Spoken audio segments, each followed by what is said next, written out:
Very good morning to all. We are going to discuss about database management system subject. So, in that, we are going to know the concept of transaction management. So, first of all, we should know what is the meaning of transaction. Yeah, the transaction is nothing but a group of tasks that form a single logical unit. So, for a simple example, when we are going to withdraw 100 rupees from a ATM. So, the from a starting point of the transaction. Starting point of the process to ending point of the process, the entire task is called as a transaction. So here we'll go with the example. So to withdraw 100 from an account, so for that we need some operations. First we need to check the balance. If the particular if in our account, if we have a sufficient balance, then there is a possible to withdraw amount from our account. So get the money, calculate balance, and we need to eh, updated the um, uh, existing. So initially you will have a amount of 1,000.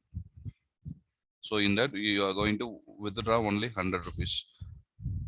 Okay, so in your account you have sufficient amount. So this is the point, and we are getting 100 rupees. Now we are going to get the balance amount, and you are going to update the balance amount is 900 in your account. So this entire process is called as a transaction. So here in the transaction it has a two different process.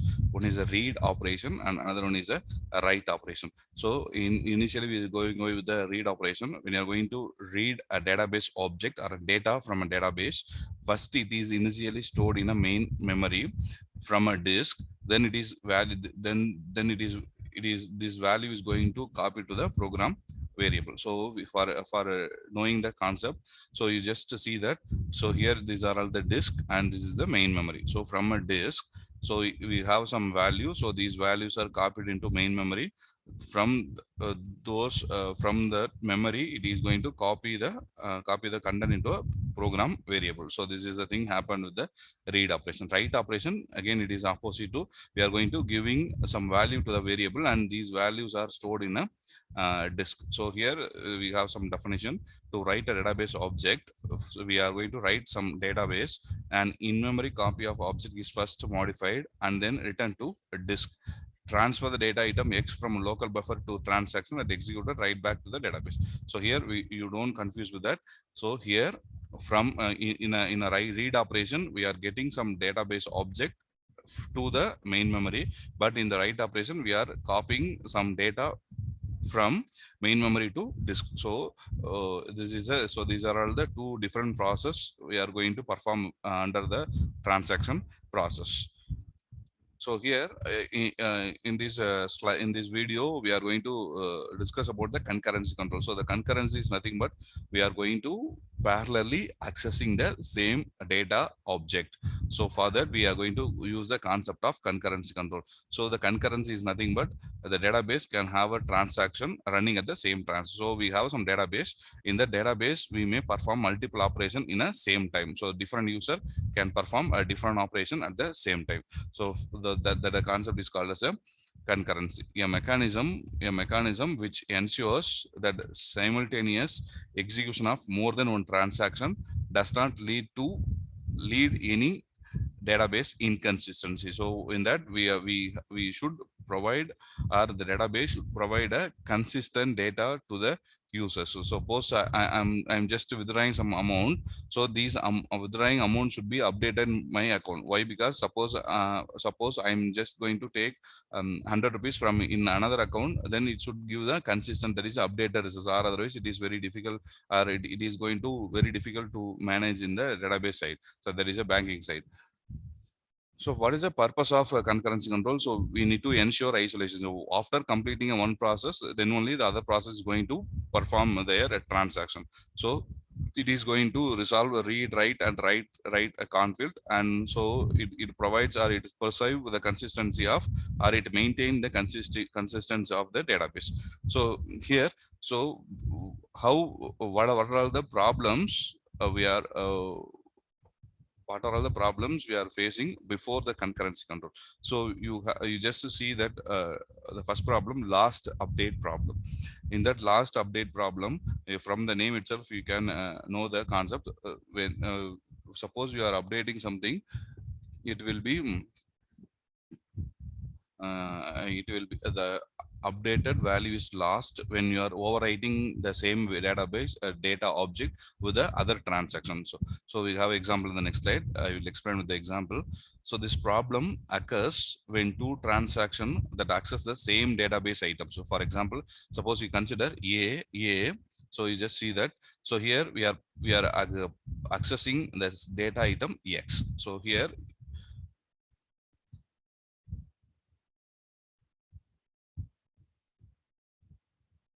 so here you can use sorry, here we use data item X, and in the transaction also we are using X data item.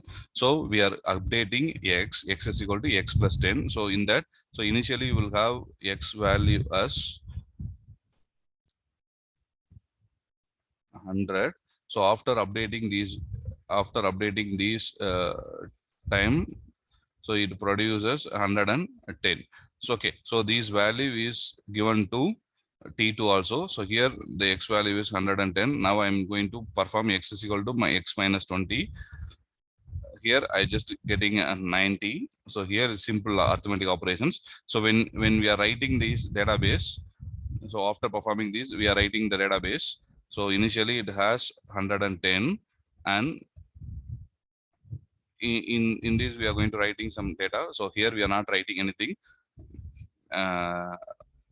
After completing these two transactions, we are going to write. So here when we are performing two write operation, here it is overwritten with the 90, so that the updated values are lost in the concept.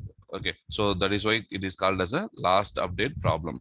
Next, dirty read or uncommitted read problem. So uncommitted read in the sense, after performing a transaction we need to commit, or otherwise if there is any failure or there is any update in that first transaction, there is a problem with another transaction. So here the dirty read is a situation in which one transaction reads the data immediately after the write operation of previous transaction. So I just explained what is the meaning of, what is the scenario of dirty read. So these two terms are called as dirty read.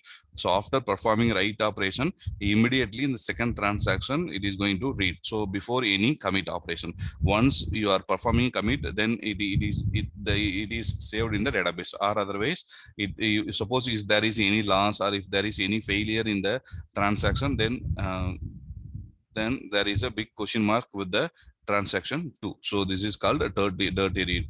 And next, non-repeatable read problem. So again it is more or less more or less related with what is it, last update problem. Here we are update in the last update problem, we are not getting any updated value. But in the non-repeatable read problem, suppose you are performing more than two read operation, it leads to inconsistent values. So you just go with that. So at the time T1, the transaction reads the salary as 1000.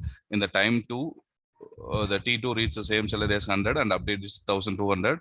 In the time 3, transaction 2 get committed. Now here it is a thing. So here first 3 points there is no issue. Why? Because we in the T2 we are performing reads the salary, or for example Rx is equal to 1000. In the transaction 2 we are performing updating with the 200 value, so it will give updated value as 100 and 1200.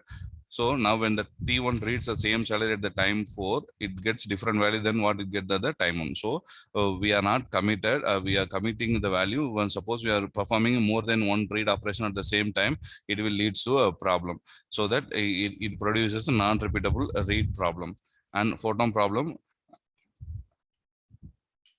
one of the transaction makes the changes in the database system, and due to these changes another transaction cannot read the data item which it has just read the recently. So these are all the problems we'll have faced in the concurrency control. Okay, thank you.